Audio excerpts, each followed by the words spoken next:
Hey guys, welcome back to the shop. Shop is an absolute disaster.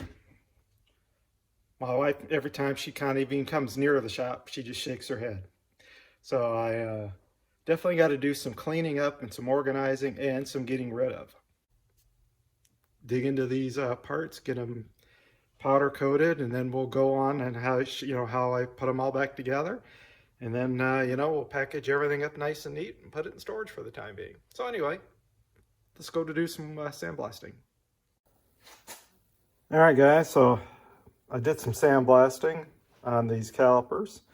The pistons, and you can see I got them pretty good compared to what they were before. They're still not the best, but they are way better than what they were. It's about as good as I think I can get these things.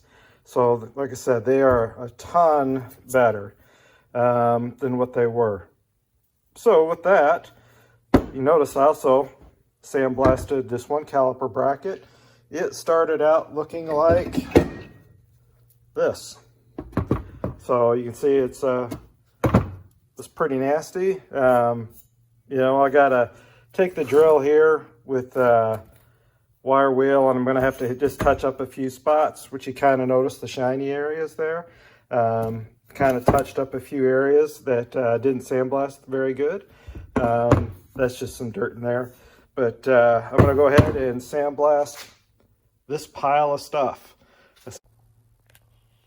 All right, guys, so one thing that I'm noticing is happening is, I sandblasted these, a week or so ago.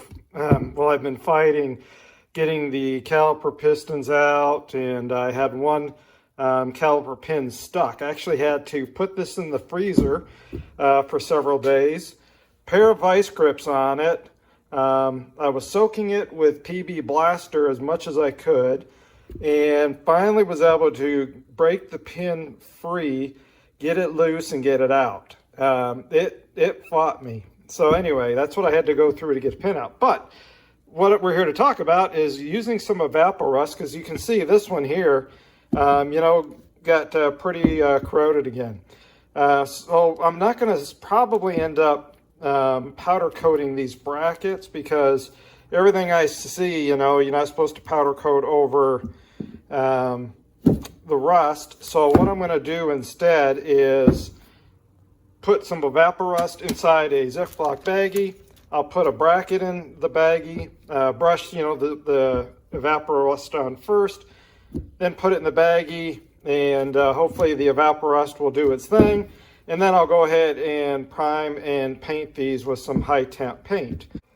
There was a little bit there still, but way better than what it was. So this thing, is really cleaned up pretty good. So I'm going to go ahead and clean this up a little bit more in these areas here. I need to rinse this off with a little bit of water, and then I'm going to go ahead and hit it with the rust preventative paint.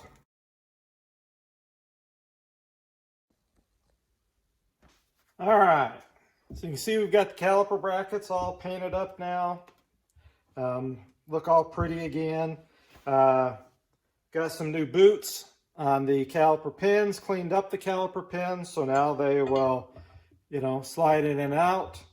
So the next thing I need to do, put a little caliper lube on them. So I use this Permatex disc brake lube and put it on my caliper pins. A lot of guys will use anti-seize, but I like to use this. So I'm going to lube up all my pins, slide it in, put the boot over top here, that, and then we will have these all done. And then after that, I need to clean up all my pistons here real good. And then we'll go on to getting these ready for powder coat. So I'm just going to take a moment and do this. I'll show you one, and then I won't show you the rest. But basically, we'll slap on some grease here, or some lube, not necessarily grease. Some caliper pin lube.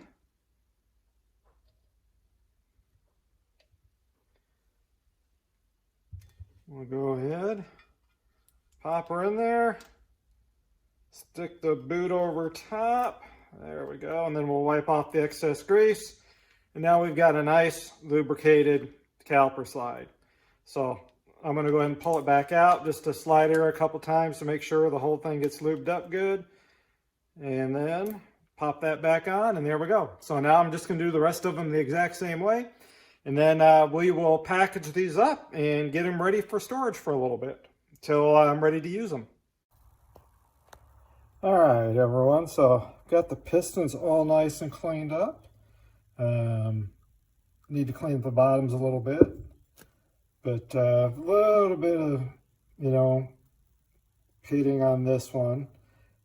Basically what I did is I took some, I think this is 400 grit, 3M emery cloth, and basically just kind of wrapped it around it like so, and then just spun it in my hand and just got them cleaned up really good.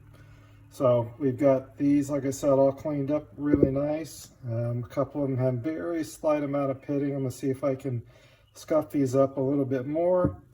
And then what I'm going to do is get these all prepped. So I've been kind of cleaning the bores out real good. There was some kind of corrosion in there. So I took a pick and kind of cleaned them out. And kind of did them both that way. This one's a little more corroded, as you can see. So I've got a little bit more cleanup to do. And then what I'm going to do is powder coat these next. So what I'm going to do though is once I get them all cleaned up, all the bores nice and clean, then we'll go into the powder coating process. But being these are aluminum, they may have absorbed some grease and oils and things. I'm going to bake these first to hopefully bake out a bunch of the contaminants.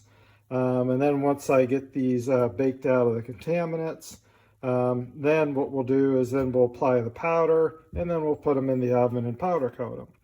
So anyway, let me kind of clean up these pistons, get these cleaned up a little bit more, some of that corrosion out a little bit better in these caliper bores. And then, like I said, we'll pre-bake these, and I'll show you what I use to do that. All right, guys, so I'm about to sandblast these, and one thing I want to do is protect the bores inside the caliper. So what I did, right,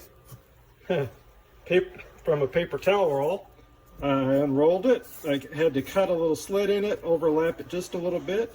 Then I took some cheap duct tape, wrapped it up real good, and stuffed them down in the bores to protect the bores. So we'll see how that works out. They're in there nice and snug. I just need to put something in there so I don't get anything in the bleeder, or in the, not the bleeder screw holes, but the brake line hose. And then I also need to stick something in the bleeder hole too.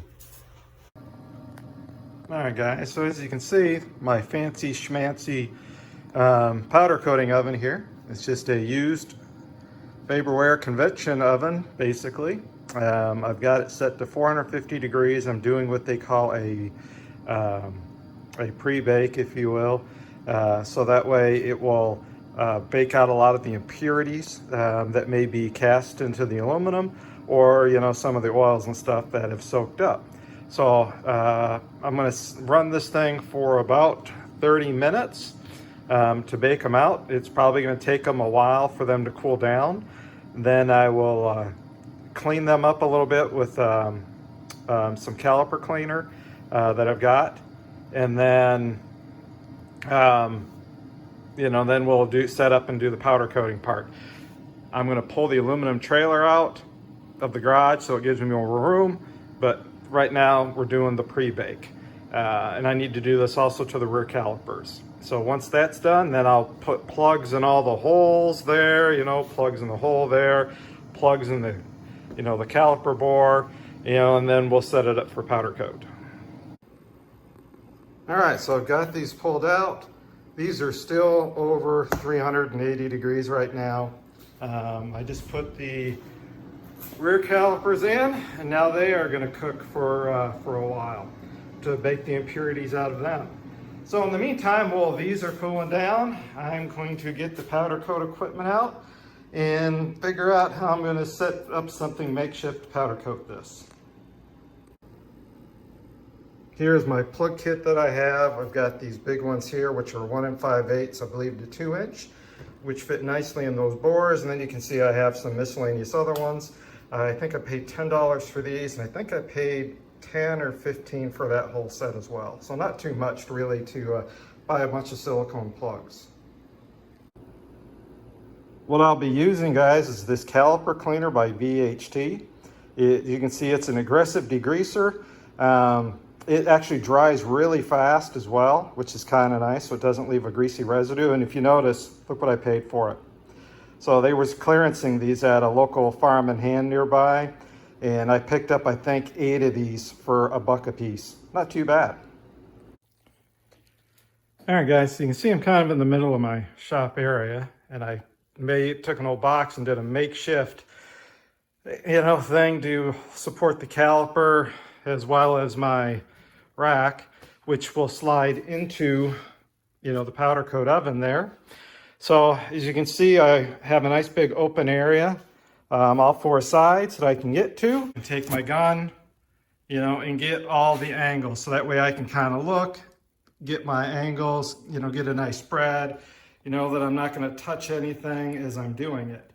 What I will need to do is, because the caliper is hanging down so low, below the rack, is I'm going to have to take these and lift them way up, so that way, and then twist them, so that way I can get them inside the opening, and they can hang down. So I'm going to go ahead, now that I've got this kind of set up, I'm going to clean this area off, move the other calipers and tools. The other thing I do is I use stainless steel wire to hang down. You can get this at Harbor Freight. I use the Eastwood system, the dual voltage system, when I do my powder coating. So this is my makeshift setup. All right, so we've got the piece cleaned off with the degreaser. See, I've got a bunch of plugs in place here. Should be interesting getting into that tight area down in there, so we'll have to see what I can do, when I go to powder it. Anyway, we'll give this a try and see how it turns out. So I'm about to load the powder up into the gun, set the gauge to, I believe it's 8 to 10 PSI. This is a gauge I added to my gun. It does not come with the kit. Make sure you wear a respirator, guys, when using this, right? You don't want to inhale the powder. The other thing, guys, too, put a clamp on your high voltage system here. So, because as you're not paying attention and you're walking around, right, holding this, trigger with one hand, triggering that while doing the powder coating, you're not paying attention to that, and that will fall on the floor. So just a little tip of advice. Also, you can see I've got my ground clamp connected. I know they say to connect it to the piece itself. I'm going to connect it just right as close as I can to the piece. That way, I'm at least as close as I can to grounding it.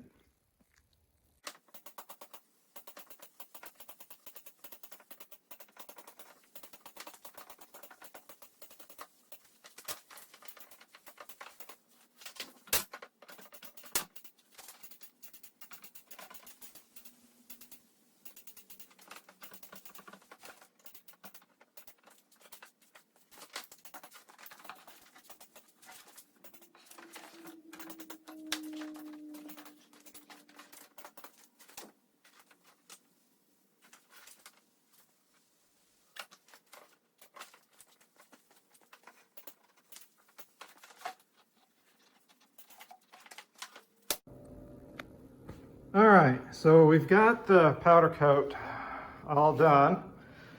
And so now what I need to do is, like I said, take the wire, raise it up higher, so that way there's not much clearance between the caliper and the rack, so it'll fit in the oven. I just started the oven, so let me go ahead and lift the caliper up, and then we'll slide her in. So what we need to do is measure the temp of the caliper, and when it reaches 400 degrees, then we need to time it for 20 minutes, and then we can take this one out of the oven. So what I'll do is, while this one is getting ready, put it in there, watch the temps, I'll get the other caliper ready to go. All right, and she fit in there. So now, like I said, now we need to wait for it to hit 400 degrees and time it for 20 minutes. All right, guys, so we've got the second caliper ready to go. It's powder coated. This one will be done in 7 minutes. So the fun part will be taking that one out and putting that one in and setting that one there. So swapping them two out. So going to be rather interesting. So we'll see how this goes. I might have to go and get my wife to help me for a minute. All right, guys, so I swapped them out. This is the done one. I'm obviously not going to touch it for a while because it is going to stay heat soaked probably for quite a while. But it looks like it turned out pretty darn good. I'll get this in some better light so you guys can see it here, you know, in, well, maybe an hour or so before I decide to handle it and touch it. And there's all the calipers, guys, all done. So they turned out pretty darn good. You can tell, you know, there's, you know, from the casting flaws and stuff, that these aren't perfect, but I don't care. They are powder coated. They turned out a nice kind of semi-gloss black. So I'm pretty overall happy. You can see the heavy pitting, what I'm talking about inside there. But the bores are nice and shiny, and these are now ready to rebuild. So now all I need to do is I'm going to let these set up for a little bit, get some brake fluid, put the seals in, slip the pistons in, put the bleeder screws back in, and then package these up and put them away for a little bit. All right, everybody, so bought a couple new bleeder screws to put into the front calipers, and then I'm going to reuse these rubber pieces, right, which go onto the bleeder screw and then covers up the cap. What I'm going to do is put just a touch of anti-seize on the threads, so if I ever need to, you know, loosen them and re-bleed the brakes for some reason, it'll be a whole lot easier. I've already put the rears on, so I was able to use the original bleeders for the rear, put a little anti-seize on them. You know, you can see the caps that I'm talking about that I'm going to put on the fronts. So I'm going to go ahead and do that, and then we'll go to the next step, which is to put the pistons in. All right, guys, so here's the setup. I've already rebuilt the two rears, trying to get in practice again. But, you know, we've got two square cut seals. Spin the caliper around. Two square cut seals, which will go into the inner groove here and there.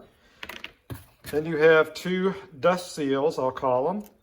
These dust seals will ride in this outer groove here, and obviously here in the groove of the piston as well. And we've got to put a pair of these in. Well, unfortunately, guys, somehow I lost all the video of taking that I took to install the pistons to show you how I rebuilt them.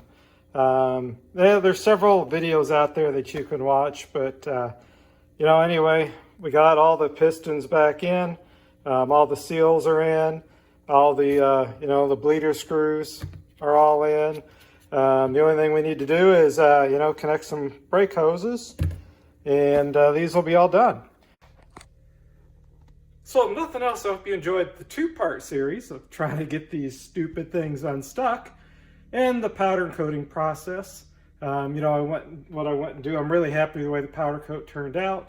You know, and obviously using a bunch of brake fluid to put these things back together doesn't look like it's done anything. We'll see tomorrow. I hit them with brake clean and cleaned them up too. So far nothing's been coming off and flaking. That's a good thing. So we'll see, you know, long term in a few days how they look and make sure nothing's coming apart. And then I'll package these things up, put them in some bubble wrap, box them up in a box along with the brackets. And so these things are all ready to go. So anyway, guys, thanks for watching, and we'll see you on the next upload for the rebuild, revitalization, overhaul of Jigsaw, the Pontiac XXX.